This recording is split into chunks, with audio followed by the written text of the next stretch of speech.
Hey there, guys. Okay, what the fuck is up with all these banning of things here now? What year are we in? 1984? Am I right? Huh? I just saw the state of Ohio and New Jersey are banning, or at least trying to ban TikTok. And dude, I was just talking about that, right? Like, if the problem is that they're stealing our info, like that's what every fucking app on your phone is doing. It's stealing your info and selling it to the highest bidder. Why is it so bad just because it's China and they've got faces like fishes and they know how to make a shoe that's worth $800 for the price of less than $1, and you get a little fucking girl to make it for you that's probably not even potty trained yet. Also, I just like saying the word China. But yeah, what's TikTok doing worse than, I don't know, Facebook or Twitter or Discord or Mastodon or Pterodactyl, Triceratops, Saber-tooth tiger, Tyrannosaurus? So yeah, why all the hate just for TikTok when every app is doing the exact same thing? And fuck, right now I'm trying to pop my thigh and it just won't pop, dude. I'm gonna be try to stretch it all night and hopefully I hear that thud, that nice pop in my thigh and go, oh my god, like it popped, goddamn, praise Allah and all that other shit. I also saw that they were trying to ban the use of gas stoves. And I'm like, wow, are you fucking kidding me? Dude, when we went through that freeze in Texas where the power grid kept being lame and handicapped like Governor Abbott and it wasn't working, our gas heater and our gas stove came in clutch for that shit. So yeah, that's where I'm drawing the line. You can take my guns, but I'm keeping my natural gas. I will fucking fart in any senator's face to protest them from taking away my rights to my gas.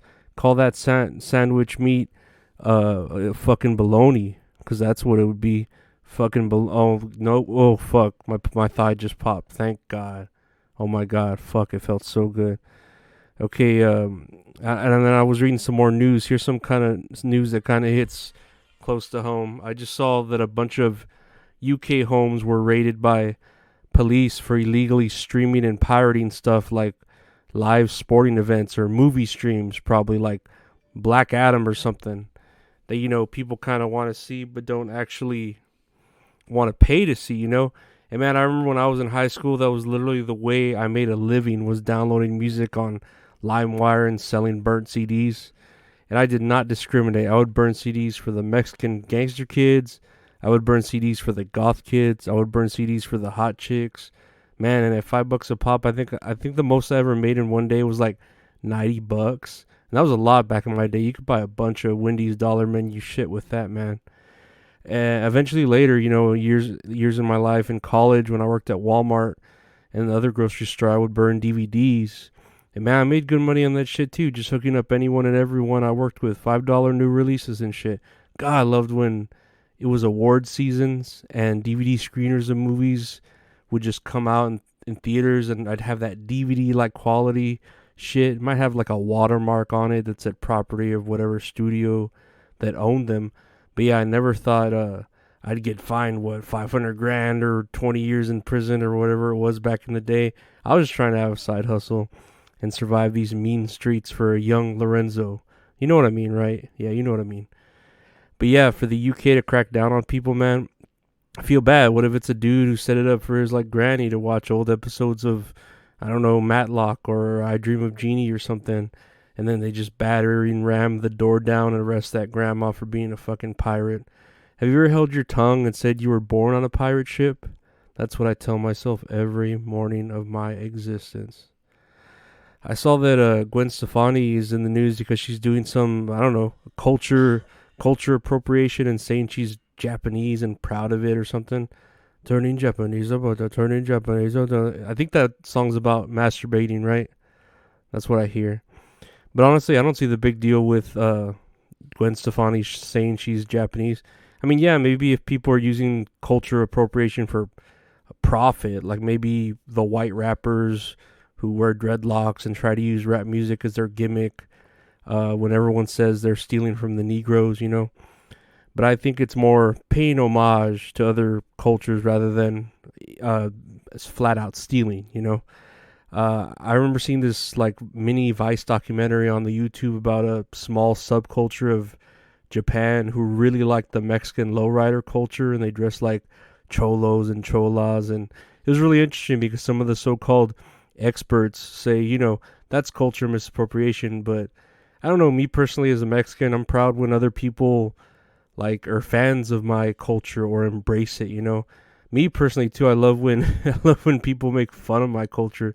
Like when you look at those old Looney Tunes episodes with Speedy Gonzalez, and then they're making fun of Mexicans like, "Si, señor, we talk like this." Like, man, that shit's just hilarious because some of it's true. That's I guess that's kind of why stereotypes are stereotypes, right? There's some truth to them. Just because some happen to be funny, well, that's just a happy little accident. Uh, and then I saw Stephanie McMahon has stepped down from all her positions at the WWE, and Vince McMahon is back on the executive board of directors or whatever bullshit business position that white people like to name each other and give each other. And man, Stephanie McMahon had to step down at the same time the M&M company released their women empowerment pack of M&Ms. It's like rain on your wedding day, free ride when you've already paid. It's a good advice that you just didn't take. And who would have thought it figures? Nah, like I said last time, it sounds like WWE is getting ready to, sell the company, and who better to hand the keys over to a new owner than Vinnie Mac himself. You deserve it. You deserve it. I wonder who's going to pay up to buy it, though. Like, is it going to be The Rock who's going to use that Black Adam money to buy it along with, I don't know, whoever bought the XFL but is just kind of sitting on it? Are the Saudis going to buy it with that oil and Arab money that, is Tony Khan going to get his dad to get some of that fucking Jacksonville Jaguars money and try and buy that shit too for the rest of his human toy wrestling collection? Or is Disney going to buy it? And I don't know, because Disney fucking buys everything, right? Amazon too. I think Amazon could buy it as well, right? They just buy everything. So yeah, tell me in the comments who you think should buy WWE and who would maybe make it into a better product, than the fucking PG bullshit that it is now, that it's just all boring. And oh my god, dude, I just saw that onions are like a big thing right now in the Philippines. They're being smuggled into the Philippines because they're worth more than a day's wage there now. And I just think of, I don't know, I think of Big Ed from 90 Day Fiance. Didn't he try to get with that one Philippine chick? I think if I had to go 90 Day Fiance, I'd go for the Philippines too. Those girls look like they could treat a man right. But like shit, how much is a day's wage there anyways? Right? Like I'm guessing it's not any particular color onion too that's being particularly smuggled. I know from my years of working around fruits and vegetables, I only know of the yellow ones, the white ones, and the red ones, which the red ones always kind of bothered me because they're more purple than red, right? At least to me, but I don't know. Maybe some of y'all are colorblind and y'all don't even give a shit about all that. But honestly, I could do without onions in my life, man.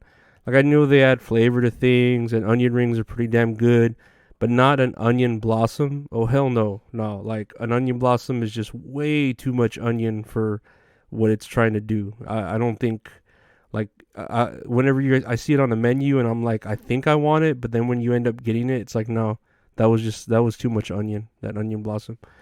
But yeah, I don't think it's worth committing some sort of border crime to smuggle them in and stuff, shoving onions up your ass or in your cheeks like a chipmunk. Chip and Dale, Rescue Ray, chip.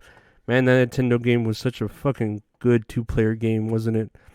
Capcom knew how to make a fucking licensed NES game back then. Yeah, they knew what they were doing. Anyways, yeah, I think that's it for today. Could you live without TikTok? I check mine a lot at night. It's kind of like my go-to end of the night to relax, to see like those skinny anorexic chicks doing weird dances and those women who stutter a lot. I don't know. It's kind of actually sexy to me, I think. Those anorexic women you could wrap your arms around 3 times, you know? Would you care if they banned TikTok? And what about natural gas? Are you all for electricity, or do you say to the government some sort of like, you take my gas, you can kiss my ass, or whatever clever protesting chant we have to think of for that, you know? And lastly, what are your favorite racial stereotypes? I'm telling you, sometimes racism, it has that nice balance when it's funnier than it is offensive. And, you know, that's comedy. I think that's when it gets done right, you know? But yeah, again, guys, thanks for listening, and I'll see you on the next one. Take care now, and bye.